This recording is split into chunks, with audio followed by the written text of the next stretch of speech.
पहली बार सुन रहे होंगे कि आरबीआई के खजाने में भी चोरी हो गई। जी हां, रिजर्व बैंक ऑफ इंडिया का खजाना भी चोरी हो गया। देखिए कैसे, ये तस्वीर देख रहे हैं, सीसीटीवी तस्वीर है। ये ट्रॉली में ऊपर गत्ते भर भर कर ले जा रहे हैं। ये आरबीआई के नोट हैं जो लेकर फुर हो गए।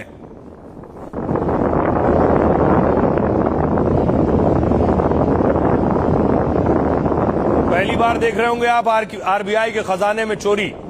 पूरे आत्मविश्वास कॉन्फिडेंस के साथ कि कोई देख नहीं रहा है। ये देखिए, ट्रॉली में रख रख के डब्बे गायब हो गए। सब नोटों से भरे हुए हैं, करोड़ों रुपए इसके अंदर रखे हुए हैं। बाकी बैंकों में तो आपने सुनी होगी चोरी, लेकिन आरबीआई में बहरहाल। लेकिन देखिए, पुलिस ने एक्शन लिया और चोरी करने वाले पकड़ भी गए हैं और कैश बरामद हुआ है।